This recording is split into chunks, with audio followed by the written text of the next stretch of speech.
Content warning. The following episode includes discussion of illicit drug use and murder. Listener discretion is advised.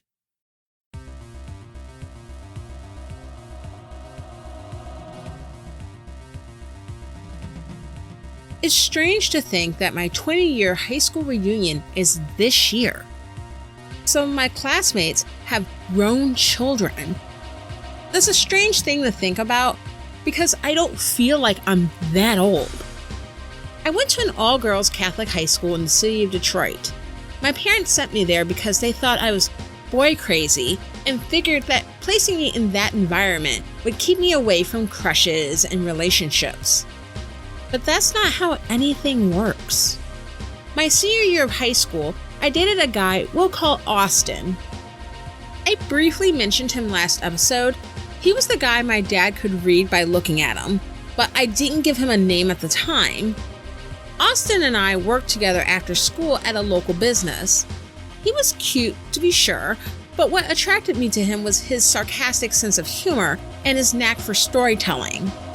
The only thing was that he was into drugs. Pretty much anything he could get his hands on, including narcotics, though he enjoyed marijuana and mescaline the most. My parents obviously did not approve. So I would claim I was hanging out with friends, going to movies, stuff like that. But in reality, I was hanging with Austin. I never did drugs with him. As I mentioned in previous episodes, it was never my thing. But simply hanging out with him carrying drugs, could have gotten me in a lot of trouble. The relationship with Austin wasn't exactly the healthiest. One time he said to me that one of the reasons he dated me was because, since I was black, he thought I knew how to get him drugs. We'll get into that in a second, but yeah, to make a long story short, we were together for about a year before we broke up.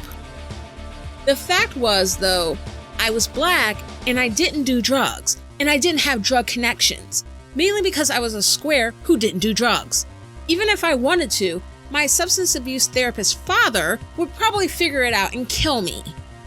That said, Austin wasn't the first person I'd ever met that was into the drug scene.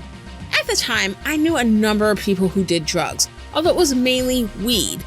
Remember, this was in the 90s before the patchwork cannabis laws we have now, so at this time, weed was solidly illegal pretty much everywhere. But even before I met Austin, who happened to be white, I knew both white and black people who were into illicit drugs. Probably more white people than black, yet it seemed like the police treated these people differently. Most white people I knew who smoked weed or did other drugs never really had brushes with the law. The worst I had ever heard of at that point was that Austin and a friend got caught once in a drug sting by Detroit police, and the car they were in was impounded.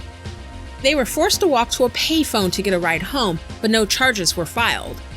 But I had a friend whose boyfriend at the time was in and out of jail for drug-related crimes, and that seemed to be par for the course for black people involved with drugs. Even then, at 17 or 18 years old, it seemed clear to me that it's not like being black meant that we were more likely to do drugs. Later, I found out that that doesn't even bear out statistically. There is no racial disparity in drug use. But black people are much more likely than white people to be arrested, charged, and convicted of drug-related crimes. That has been the case for decades. Nothing is new under the sun. I'm your host, Jaye Poole, and this is Pot Stirrer Podcast.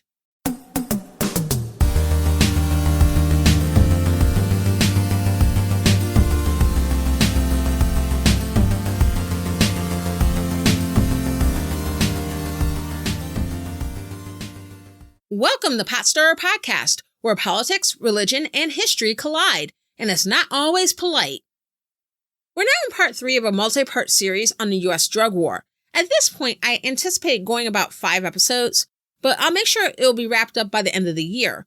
I'm still going to do an annual War on Christmas episode as well to close out 2019, so that's the plan.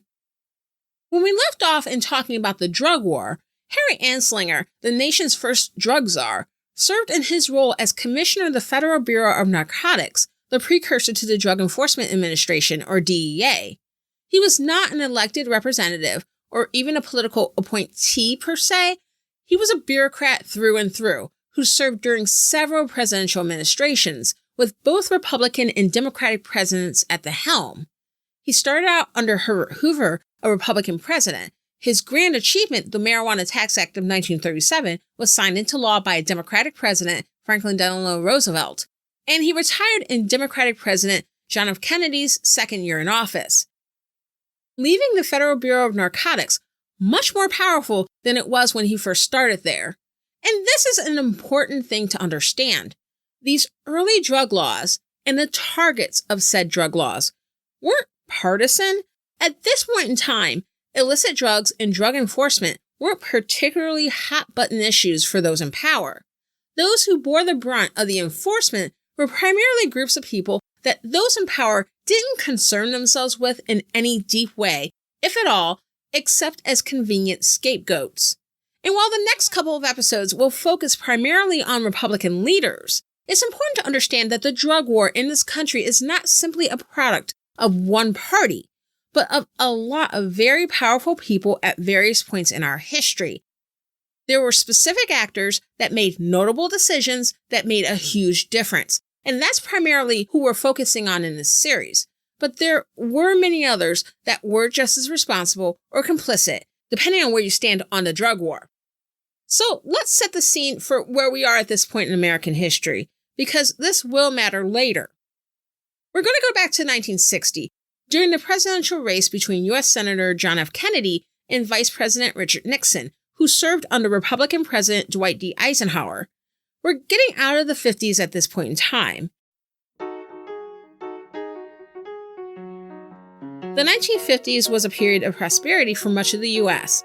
It was after World War II. The economy was doing well throughout much of the decade. This was a period of a growing middle class and suburbanization. And this was helped by the increased affordability of cars and the Eisenhower interstate system, which allowed people to live where they wanted to and quickly commute to work without relying on public transit. And all of this prosperity and growth was financed with taxes. Under our federal tax system with overall higher taxes, with a maximum 90+% marginal tax rate on the most wealthy. But while the 1950s are often shaped as an idyllic time in America, there were issues. Oh yeah, there were issues. These were the early days of the Cold War, the escalation of tensions between the United States and the Soviet Union, the two major superpowers at the time. Because of this, the US was involved in the Korean War, which lasted from 1950 through 1953. The Korean War is one of the earlier proxy wars, where the superpowers indirectly fought each other by supporting existing militaries where the military conflicts were being waged. The Korean War was a civil war between North and South Korea, which led to Korea being formally divided into two countries and ended in a stalemate between the sides that is in place to this day. Now, stateside, the Cold War meant that Americans were in the throes of the Red Scare, and this included Congress.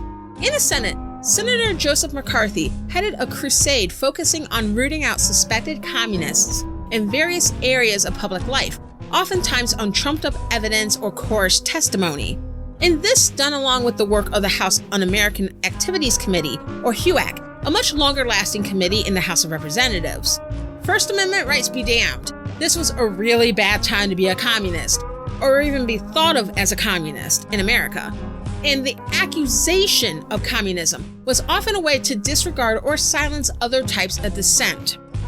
I touched on it a bit in the episodes on Reverend Dr. Martin Luther King Jr. earlier this year, but Dr. King and other civil rights leaders were often derided as communists or influenced by communists. And speaking of civil rights, the civil rights movement was underway, both in the courts and on a civic level, resisting about 80 years of Jim Crow racial segregation and widespread anti-Black terror that followed the Civil War and Reconstruction. The decision in Brown v. Board of Education, also known as Brown 1, was handed down in 1954, which stated that the separate but equal doctrine in place by Plessy v. Ferguson, an earlier court decision, was an oxymoron, that separate is inherently unequal, and therefore unconstitutional. And in the mid-1950s, the Montgomery bus boycott took place in Alabama, which began after Rosa Parks, in an act of civil disobedience, refused to give up her seat on a city bus to a white man. This eventually led to the integration of the city buses. This was also a time when women, including white women, had fewer rights, and women were pretty much expected to be homemakers, and people who were LGBTQ were very much forced to be closeted. Few were out at the time, and homosexuality was classified as a mental disorder in the original Diagnostic and Statistical Manual of Mental Disorders, or the DSM, the Bible of psychiatry in America. And homosexuality wasn't removed from the DSM until 1973. And don't even get me started on religion right now. So pretty much, if you weren't a white Anglo-Saxon Protestant straight cisgender male, this would not have been a great time for you. And even then, with a major Cold War-inspired military conflict on the horizon, even if you were a WASP straight cis male, if you were young and not politically or financially connected, soon enough, things weren't going to go well for you either. So we're at 1960. Eisenhower served 2 terms, and he was term limited by the U.S. Constitution. So at this point, we're looking at Kennedy versus Nixon. Kennedy, young and handsome, but not particularly outstanding as a politician up until that point. He wasn't as politically inexperienced as he is often framed as. He was a U.S. Senator for 8 years and was a House rep before that, but he was just not known for anything in particular. So when he stepped out on this national stage to run for president, he was perceived as being a bit of a noob. The other problem was that he was Catholic, which is not such a big deal to most of us now, but this was a huge deal back then. Nixon, on the other hand, was seen as a lot more experienced. He also had House and Senate experience, but his time in Congress was more remarkable, most notably helping expose accused Soviet spy Alger Hiss, before later serving as VP under Eisenhower. Kennedy is known for his relative youth at this point, but Nixon wasn't that much older than Kennedy. The candidates were only 4 years apart in age, but they presented themselves like they could have been from different generations. The look would have been less important had the election been held years before, maybe even the previous presidential election cycle. After all, President Franklin Delano Roosevelt served while being wheelchair-bound, and this was during a time when people with disabilities were not as accepted. In addition, prior to that, Woodrow Wilson, who was president during the First World War, had a stroke and had essentially spent the year recuperating in bed while his wife ran the country. These were facts that the country didn't know back then. But the proliferation of television at this point meant that in this case, these 3 presidential debates that were coming up in 1960 would not just be on radio, they would also be televised. In the first presidential debate, the candidates were adjusting to a medium that was just starting to be used regularly to show political events. Of course, this will matter in a huge way over the next decade, but at this point, this was pretty new. Television itself wasn't brand new, but at this point, TVs were in most homes, and the technology was past what we would call today the early adopter stage. And as such, the candidates were coming into the debate differently and approached it differently. Richard Nixon was coming in recovering from a major knee injury and time in the hospital, so he had lost some weight. So coming in, he was looking a bit gaunt. On top of that, he refused to wear makeup before going on camera. As for JFK, he had been stumping in the South, and so he was tanned. It was also speculated that the tan may have also come from Addison's disease, a condition he is confirmed to have suffered from. But either way, his tan helped his appearance. It's disputed in a historical record as to whether or not he wore makeup before going on stage, but either way, his appearance on the black and white screen seemed more vibrant than Nixon. Then, once the debate started, the contrast between JFK and Nixon only continued. Kennedy looked into the camera when he answered questions, while Nixon looked at the reporters asking the questions. While Nixon's approach centered the reporters, which isn't necessarily a bad thing, Kennedy's approach centered the television viewers. This stylistic choice, along with the appearance factor, seems to have led Kennedy's poll numbers to surge following that debate. While Nixon did adjust in the other debates, it was too little too late. While Nixon came off as more knowledgeable in the first debate if listening on radio, the visual medium led television viewers to view Kennedy as the clear winner of the debate. After this point, John F. Kennedy never looked back and went on to win the 1960 presidential election. Outgoing Vice President Richard Nixon would learn from his mistakes in 1960. Over the next 8 years, television would capture the tumultuous times to come, and those visuals would help Richard Nixon become more successful this time around. And with his eventual success in 1968, he would make his own mark on America's drug war. This is the 1960s, and the problems bubbling underneath the surface of American politics and society would soon come to the fore. The beginning of the 1960s started out with the Cold War on America's doorstep. Communist revolutionary Fidel Castro became Cuba's leader at the end of the 1950s after the end of the Cuban Revolution, which overthrew the military regime of Fulgencio Batista, a U.S.-friendly dictatorship under which Cuba experienced extreme economic inequality. One of the things this regime change did was that it nationalized U.S. holdings in the country.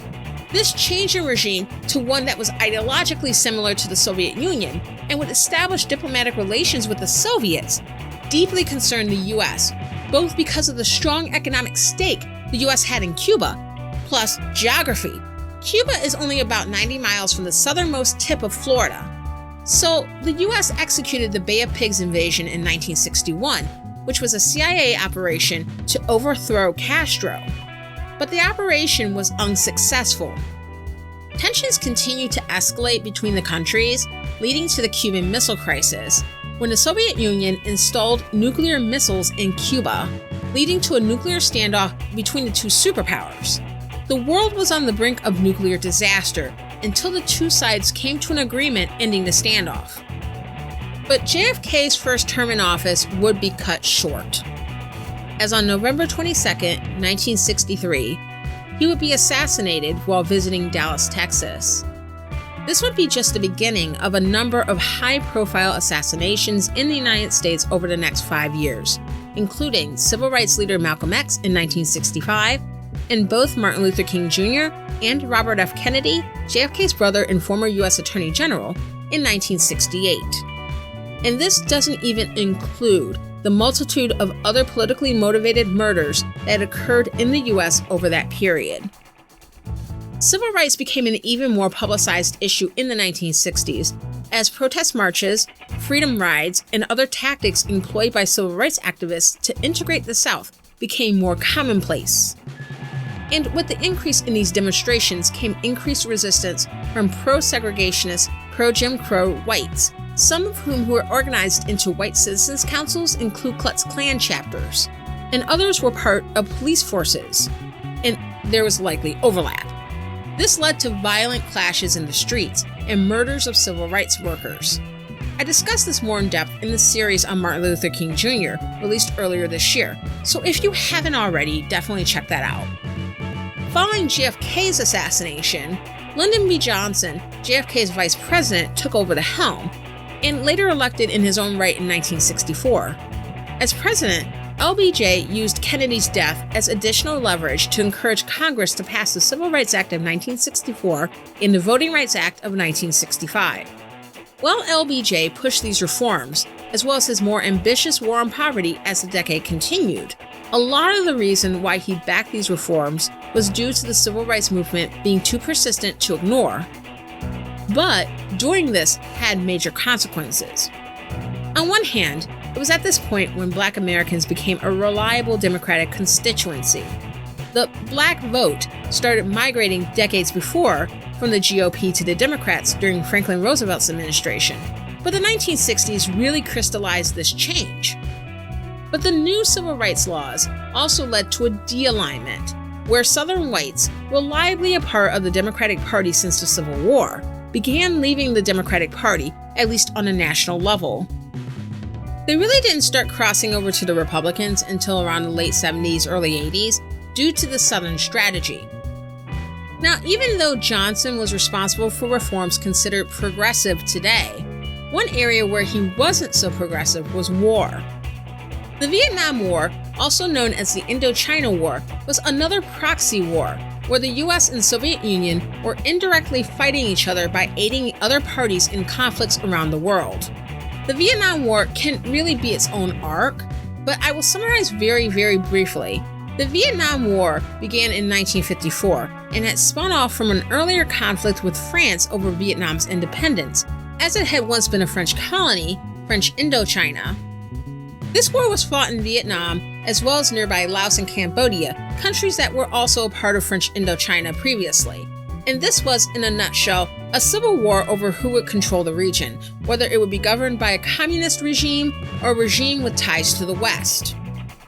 The US had been sending advisors and limited military personnel to the region since the 1950s, but in 1965, Lyndon Johnson began sending military troops on a much larger scale. At first, these were volunteer service members, but as the US involvement in Vietnam raged, the federal government instituted the draft, meaning that young men who had not necessarily intended to be involved in a war would be forced to do so. Some men were able to claim educational or medical exemptions to avoid combat. Bone spurs. Others sought out conscientious objector status, but many who were drafted were legally forced to go. This led to demonstrations by young men burning draft cards, speaking out against the draft, and even moving to Canada to avoid conscription. The war itself had a lot of detractors, due to there not being a clear reason for the US to be involved. No humanitarian goals, no real interests in the region outside of the Cold War policy of containment, in other words, keeping communism from spreading across the world. And not only that, the US wasn't doing so well in the war. There were protests in the streets against this divisive war from different parts of what could be called the counterculture.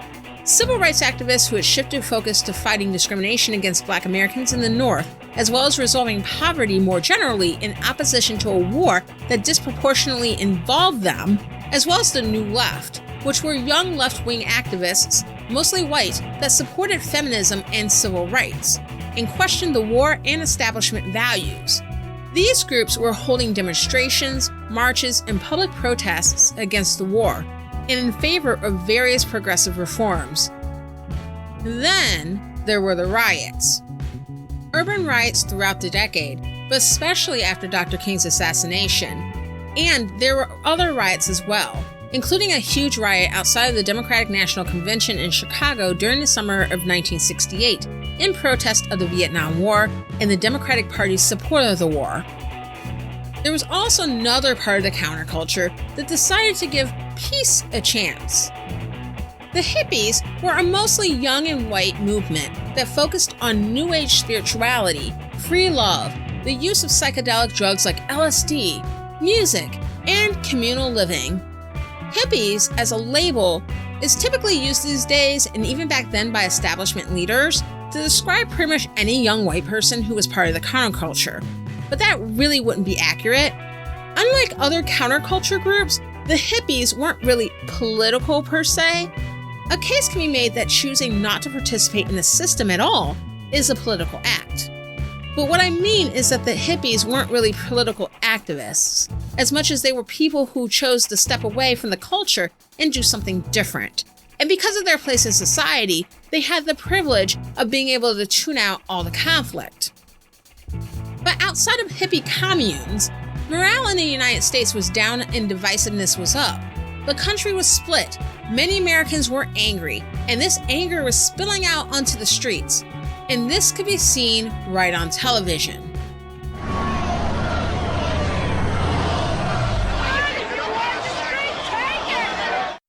Speaking to the frustration of middle and upper class white Americans watching what was happening to their country was former Vice President Richard Nixon. In 1967, he wrote an article for Reader's Digest, aptly titled, "What Has Happened to America?" In part, he writes, quote, "Slipping standards. The symptoms are everywhere manifest. in the public attitude toward police, in the mounting traffic in illicit drugs, in the volume of teenage arrests, in campus disorders, and the growth of white-collar crime. The fact that whites looted happily along with Negroes in Detroit is ample proof that the affliction is not confined to one race. The shocking crime and disorder in American life today flow in large part from two fundamental changes that have occurred in the attitudes on many Americans. First, there is the permissiveness towards violation of the law and public order by those who agree with the cause in question. Second, there is the indulgence of crime because of sympathy for the past grievances of those who have become criminals. Our judges have gone too far in weakening the peace forces as against the criminal forces. Our opinion makers have gone too far in promoting the doctrine that when a law is broken, society, not the criminal, is to blame.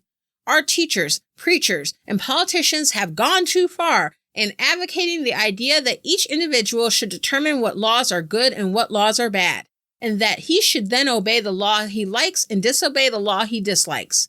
Thus, we find that many who oppose the war in Vietnam excuse or ignore or even applaud those who protest that war by disrupting parades, invading government offices, burning draft cards, blocking troop trains, or desecrating the American flag. The same permissiveness is applied to those who defy the law in pursuit of civil rights. This trend has gone so far in America that there is not only a growing tolerance of lawlessness, but an increasing public acceptance of civil disobedience. Men of intellectual and moral eminence who encourage public disobedience of the law are responsible for the acts of those who inevitably follow their counsel, the poor, the ignorant, and the impressionable. For example, to the professor objecting to de facto segregation, it may be crystal clear where civil disobedience may begin and where it must end, but the boundaries have become fluid to his students and other listeners. Today, in the urban slums, the limits of responsible action are all but invisible. End quote. The article illustrates Nixon's thinking, laying the groundwork for what would become the Southern strategy, a GOP strategy which uses statements demonizing Black Americans and Black progress using race-neutral language in order to encourage conservative white Southerners to join the Republican Party. The article also telegraphs future government policies, including drug policy, which we'll touch on a little later. Television was showing Americans more of the world than ever. The first televised war, assassination after assassination, Black people protesting, young white people protesting, riots in the streets, and the kids tuning out all of it as if none of it was happening.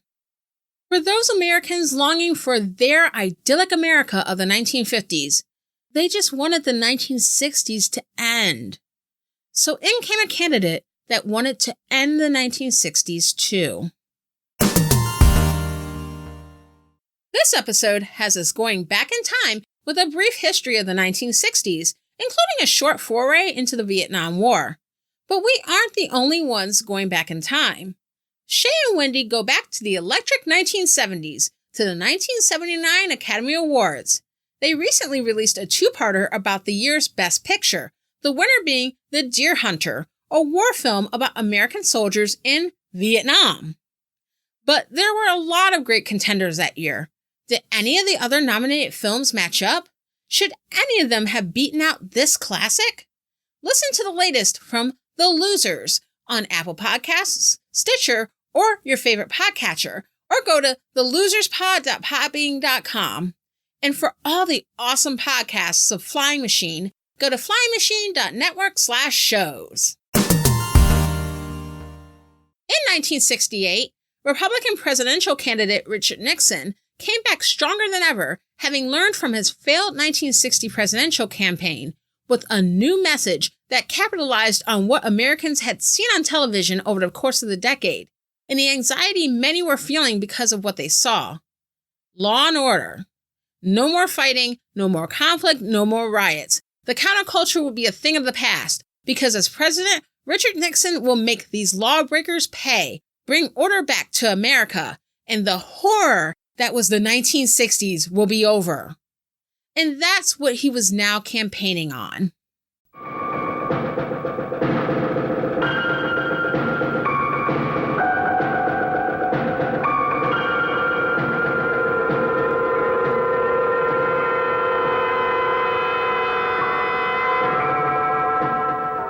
It is time for an honest look at the problem of order in the United States. Dissent is a necessary ingredient of change. But in a system of government that provides for peaceful change, there is no cause that justifies resort to violence. Let us recognize that the first civil right of every American is to be free from domestic violence. So I pledge to you, we shall have order in the United States. With the Democratic Party having lost a popular presidential candidate, Robert Kennedy, to assassination, they nominated Hubert Humphrey, but as I mentioned earlier, this nomination was marred by the DNC riots just outside. Humphrey was no match for Nixon and his law and order message, and Nixon won handily in the general election. So after he was elected, he got to work.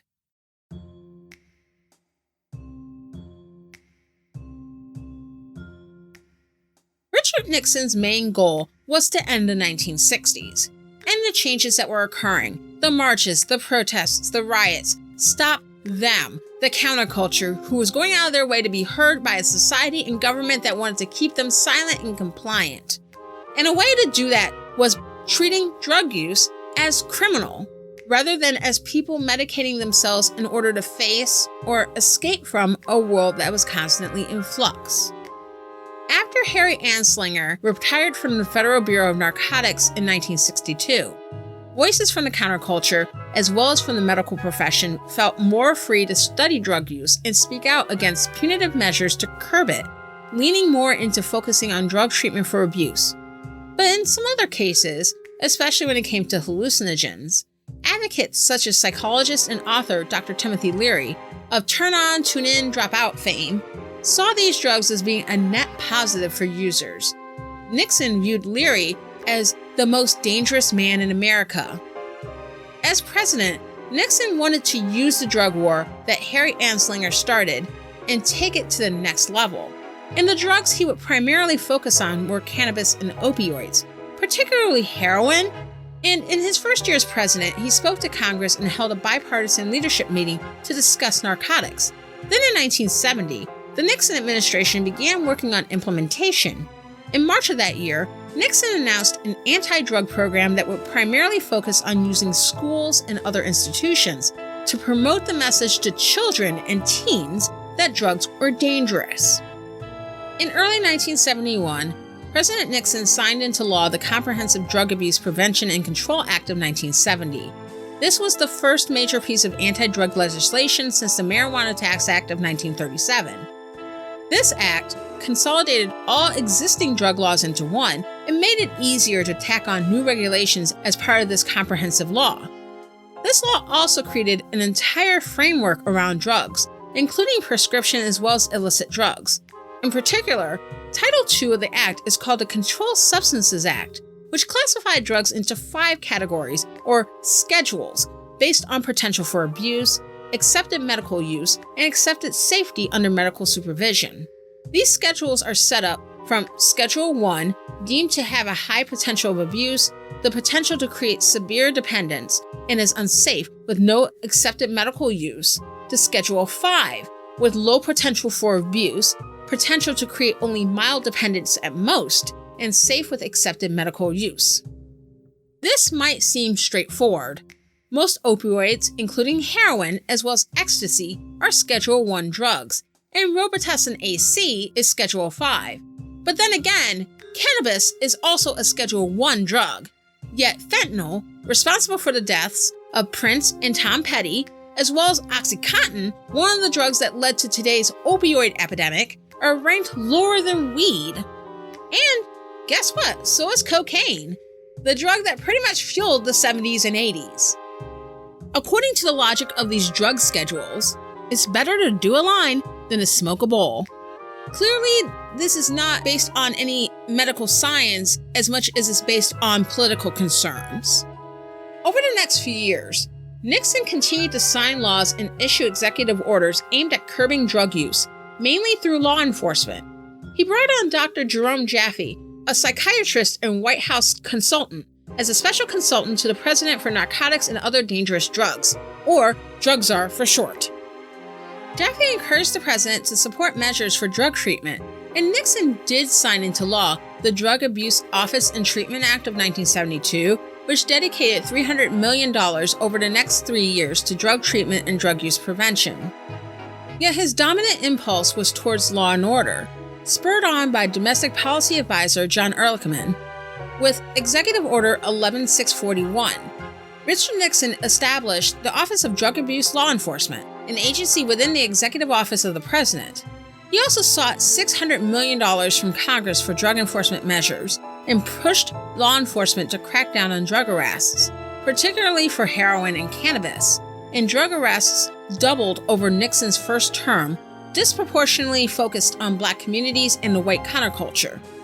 This tough on drugs and tough on crime messaging and the actual drug crackdowns on the right people helped Nixon get reelected in 1972. Nixon's war on drugs, as he now called it, continued during his second term. The Drug Enforcement Administration, or DEA, was formed in 1973 as a spiritual successor to the Federal Bureau of Narcotics and other drug-related government agencies, and their aim was to wage the war on drugs by collecting intelligence on illicit drugs and rooting out drug production and trafficking both stateside and abroad. The DEA had been a major force in drug enforcement and had found itself as a source of controversy over time. I'm sure we'll revisit that later on in the series. In 1974, Nixon supported additional legislation that would increase funding as well as sentencing requirements for drug dealers. But by this time, the president was embroiled in his own problems due to the Watergate scandal, and Richard Nixon resigned from office on August 9, 1974. But the thing is, Nixon's iteration of the drug war didn't have to be this way. At the time, there was a long-standing tradition, starting with President Theodore Roosevelt in 1909, of holding meetings about once a decade dedicated to improving children's lives in the United States. In 1969, Nixon appointed Stephen Hess to head his iteration of the White House Conference of Children and Youth. Hess was tasked with listening to, quote, the voices of young Americans in the universities, on the farms, the assembly lines, the street corners, end quote, with the idea being to gather their opinions on U.S. domestic and foreign policy. The conference was held over 5 days in April of 1971, involving Hess and close to 1,500 delegates. Part of this conference included a drug task force made up of 8 young people and 4 adults. This task force argued in favor of addressing the root causes behind drug abuse. And in part, this is what they wrote in their report to the president. Quote, the White House Conference Drug Task Force must address itself to the causes of drug abuse as well as the solutions. We acknowledge that drug abuse is largely a symptom of the individual's inability to cope with his immediate personal environment. However, it must be understood that deep societal ills increase the individual's sense of personal alienation. Specifically, our society has permitted the perpetuation of the Indochina War, of institutional and personal racism, of the pollution of our environment, and of the urban crisis. The American people as a whole must deal immediately with these problems. The President of the United States has the special burden of providing moral and political leadership to our people. To date, this administration, as previous administrations, has failed to net this burden of leadership. We call on the President to respond immediately to our urgent concerns. Foremost, we call upon the President to end the war in Indochina now, and to apply our natural and human resources to our domestic needs. Should the administration respond to these issues, more young people of America will become motivated and contributing members of society. Conversely, if the administration does not respond to these issues, we will risk having even larger numbers of young people dropping out of a society which has great need of their contribution, end quote. But Nixon decided to go in a completely different direction. He believed in the idea that drug users were criminals, so it would be necessary to decrease social welfare funding and direct that funding towards fighting crime. So in other words, law enforcement. He also sought to divide the options of criminalizing drug users and of drug treatment. His would be the last presidential administration where more was spent on drug treatment than drug enforcement. But during his presidency, his actions started the path towards federal government from the top on down, favoring funding towards law enforcement at the expense of drug treatment. And at this point, legalization was off the table. Nixon's war on drugs, as well as a number of other factors, such as COINTELPRO and other government operations seeking to break up civil rights and New Left organizations that I won't really be able to cover here, ended the 1960s. And even though Richard Nixon couldn't finish out his second term, he was successful in the goal that would make his white middle and upper class constituents happy, at least for a time. According to John Ehrlichman, Nixon waged the war on drugs to root out his enemies. In 1994, 2 decades after going down with Nixon's administration as a co-conspirator due to Watergate, he was quoted as saying, quote, "You want to know what this was really all about? The Nixon campaign in 1968 and the Nixon White House after that had 2 enemies, the anti-war left and black people. You understand what I'm saying? We knew we couldn't make it illegal to be either against the war or black, but getting the public to associate the hippies with marijuana and blacks with heroin and then criminalizing both heavily, we could disrupt those communities. We could arrest their leaders, raid their homes, break up their meetings, and vilify them night after night on the evening news. Did we know we were lying about the drugs? Of course we did." End quote. Now, we'll never know for sure if Nixon was so direct in his reasons for pursuing the war on drugs. Ehrlichman had plenty of motive to drag his former boss, since he had been convicted of several charges in relation to Watergate, which led to prison time and loss of his law license. But at the same time, a motive like this wasn't out of the realm of possibility for Nixon. Outside of the war on drugs, Nixon did have an enemies list. He was shown not to be above outright breaking laws and had a complicated record on race. On one hand, having backed the most expansive race-based affirmative action programs than any other president before or since, but on the other hand, was featured on tape, making derogatory statements about black and Jewish people, and got the aforementioned Southern strategy up and running. The drugs that the Nixon administration targeted, heroin and cannabis, tended to be the drugs that were associated the most with black Americans and counterculture whites at that time. And there was a simple reason for black people and counterculture white people to be viewed as enemies, because by 1968, both groups were much more likely to oppose Republicans and oppose their policies on the war, which Nixon didn't end U.S. involvement in until his second term, economics, and of course, drugs. So to have a political motive for the drug war wouldn't be surprising.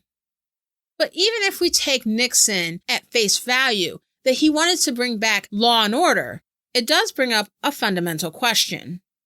This is important for both the drug war, as we'll continue to discuss in the rest of the series, as well as other issues that involve law enforcement and criminal justice.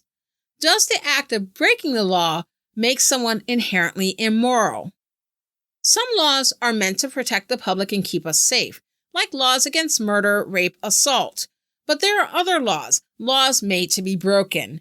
In other words, laws that exist primarily to funnel certain types of people into the system. Nowadays, the most salient example of this is the Trump administration's immigration policy. Trump's regime continues to change the regulations regarding both immigrants arriving through the southern border seeking legal asylum, as well as ones already living here, affecting the status of people ranging from those who have been here documented for a while to the children of U.S. military service members living abroad.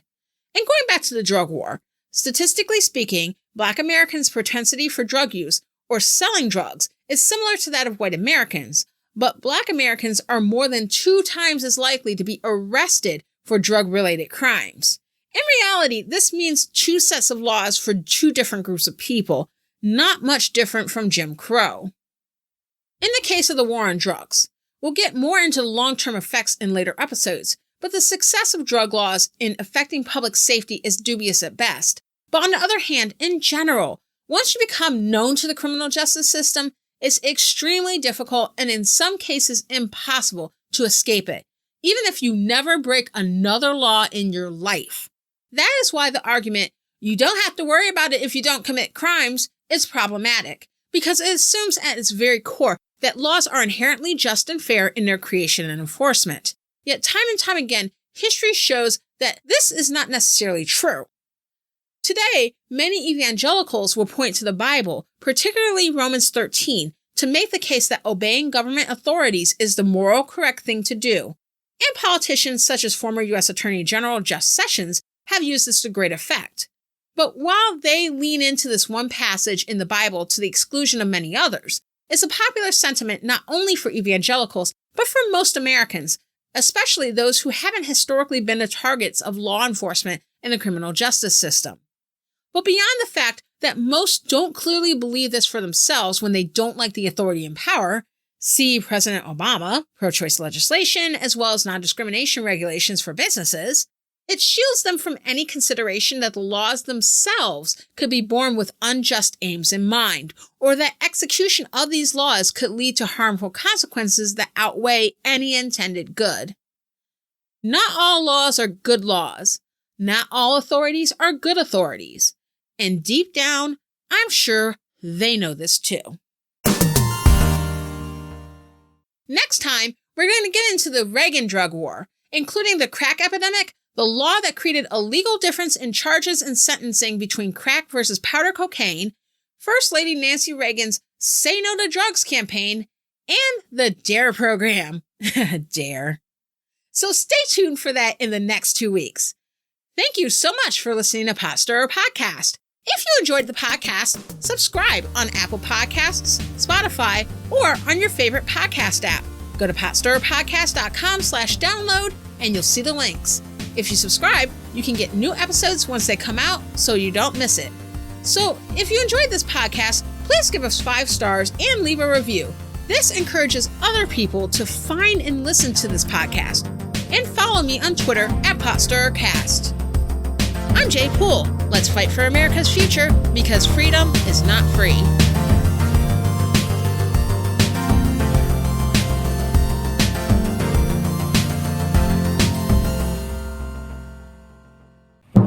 I give you the incredible flying machine.